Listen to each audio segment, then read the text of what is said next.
ഈ സന്ദീപ് വാര്യർ അപ്പുറത്ത് പോയി, സന്ദീപ് ആളെയും കൊണ്ടുപോയി എന്നും പറയുന്നില്ല. പക്ഷേ സന്ദീപ് പിണങ്ങി പോകുമ്പോൾ പോലും അത്തരം ആളുകളെ അകത്ത് നിർത്താൻ കഴിയാത്ത വിധം ആഭ്യന്തര സംഘർഷങ്ങളുടെ ഒരു കേന്ദ്രമാണ്. ഒട്ടും പ്രൊഫഷണൽ അല്ല. സ്ഥാനാർത്ഥിയെ നിർണ്ണയിക്കുന്നതിൽ പ്രശ്നം ഉണ്ടാവുകയാണ്. കൊടകര കുഴൽപ്പണവുമായി ബന്ധപ്പെട്ട എന്തൊക്കെയോ വിവാദങ്ങൾ കത്തിപ്പുകയാണ്. മൊത്തത്തിൽ ഇതൊരു പ്രൊഫഷണൽ സംഘമല്ല, നമുക്ക് ചൂസ് ചെയ്യാൻ കഴിയും വിധത്തിലെന്ന് തോന്നലുണ്ടാവുന്നുവെന്ന്.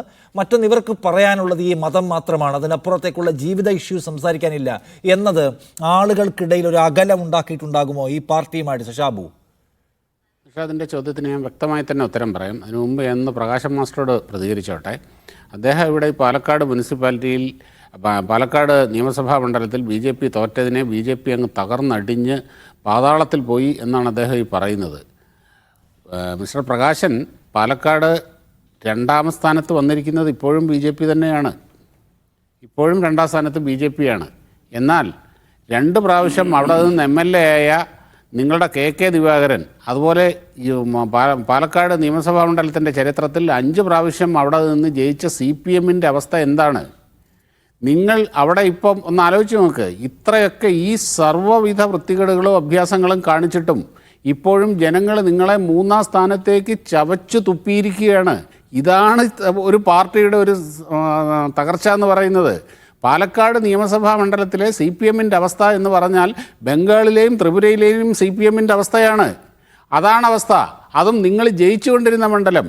ഒരിക്കലും BJP ജയിച്ചിട്ടില്ലാത്ത ഒരു മണ്ഡലത്തിൽ BJP തോറ്റപ്പോൾ, BJP ജയിക്കാതിരുന്നപ്പോൾ, വോട്ട് കുറഞ്ഞപ്പോഴാണ് പല പ്രാവശ്യം അവിടെ നിന്ന് ജയിച്ച് അവിടെ ജനങ്ങൾ ചവച്ചു തുപ്പിക്കളഞ്ഞ് നിങ്ങൾ ഈ വർത്തമാനം പറയുന്നത്.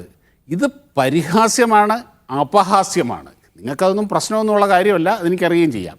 ഇനി നിഷാദിൻ്റെ ചോദ്യത്തിലേക്ക്. തീർച്ചയായും കേരളത്തിൻ്റെ സാമൂഹ്യ പശ്ചാത്തലവും സാമൂഹ്യ യാഥാർത്ഥ്യങ്ങളും മനസ്സിലാക്കി അങ്ങനെ തന്നെ ആണ് ഏതൊരു രാഷ്ട്രീയ പാർട്ടിയും ഇവിടെ പ്രവർത്തിക്കേണ്ടത്. ഇനി ഒരു കാര്യം കൂടെ ഞാൻ നിഷാദിനെ ഓർമ്മിപ്പിക്കാൻ ആഗ്രഹിക്കുന്നു. ഈ പാലക്കാട് കഴിഞ്ഞ 10 വർഷമായി 9 വർഷമായി പാലക്കാട് മുനിസിപ്പാലിറ്റി ഭരിക്കുന്നത് BJP ആണ്. എന്തുകൊണ്ടാണ് അവിടെ BJP മെമ്പർമാർ, കൗൺസിലർമാർ തിരഞ്ഞെടുക്കപ്പെട്ടത്? അത് ജനങ്ങളുടെ ഈ യാഥാർത്ഥ്യങ്ങളോട് ചേർന്ന് നിന്നതുകൊണ്ടും ജനങ്ങളുടെ പ്രശ്നങ്ങളിൽ ഇടപെട്ടതുകൊണ്ടും അവരുടെ പ്രശ്നങ്ങൾ കേട്ട് പരിഹരിച്ചും ഒക്കെ തന്നെയാണ്. തുടർച്ച നിയമസഭാ തെരഞ്ഞെടുപ്പിൽ കൊടുത്തില്ലല്ലോ ഷാബു. അല്ല, അതാ ഞാൻ പറഞ്ഞത്. നിയമസഭാ തെരഞ്ഞെടുപ്പിൽ അതാ ഞാൻ പറഞ്ഞത്, പാലക്കാട് മുനിസിപ്പാലിറ്റിയിൽ ഉണ്ടാക്കിയ ആ സ്വാധീനം BJP ഇനിയും അത് വ്യാപിപ്പിക്കേണ്ടതുണ്ട്. പോക്കറ്റുകളിൽ നിന്ന് കൂടുതൽ സ്ഥലങ്ങളിലേക്ക് അത് പടരേണ്ടതുണ്ട്. ഇപ്പോൾ ഒരു കാര്യമുണ്ട്, അത് BJP കേരളത്തിൽ തെളിയിച്ചതുമാണ്. ഇപ്പം ഉദാഹരണത്തിന് ഇപ്പോൾ തൃശ്ശൂർ പാർലമെൻറ്റ് മണ്ഡലം എന്ന് പറയുന്നത് BJPയുടെ പരമ്പരാഗത ശക്തി കേന്ദ്രമൊന്നുമല്ല. ഈ തൃശ്ശൂരിനൊക്കെ എത്രയോ മുമ്പ് പാലക്കാട് BJPക്ക് സ്വാധീനം ഉണ്ടായ സ്ഥലമാണ്. പക്ഷേ അവിടെ കൃത്യമായ സ്ട്രാറ്റജിയോടുകൂടി നല്ല പേഴ്സണാലിറ്റിയുള്ളൊരു സ്ഥാനാർത്ഥിയെ ഇറക്കി വളരെ സിസ്റ്റമാറ്റിക്കായിട്ട് താങ്കൾ ഈ പറഞ്ഞ പോലെ പ്രൊഫഷണലായിട്ട് പ്രവർത്തിച്ചത് കൊണ്ടാണ് അവിടെ 2 പ്രാവശ്യം അതേ മണ്ഡലത്തിൽ സുരേഷ് ഗോപി തോറ്റു, 3ാമത്തെ പ്രാവശ്യം വിജയിച്ചു. നിങ്ങളിവിടെ പറയുന്നില്ല എപ്പോഴും ഒരേ സ്ഥാനാർത്ഥിയുടെ മുഖം മാത്രം കാണുന്നു. തൃശ്ശൂർ കഴിഞ്ഞ 6-7 കൊല്ലമായിട്ട് തൃശ്ശൂരുകാർ കാണുന്നത് സുരേഷ് ഗോപിയുടെ മുഖം മാത്രമാണ്. ആ മുഖം കണ്ടാണ് സുരേഷ് ഗോപി ഈ 2024 ജയിച്ചത്. അത് ഉൾക്കൊള്ളാനാവാതെ പറയുമായിരിക്കും സുരേഷ് ഗോപി എന്ന സെലിബ്രിറ്റിക്ക് കിട്ടിയ വോട്ടാണെന്ന്. എന്നാൽ ഇതേ സെലിബ്രിറ്റി അവിടെ 2019 പാർലമെൻറ്റ് ഇലക്ഷനും 2021 അസംബ്ലി ഇലക്ഷനും മത്സരിച്ചിരുന്നു.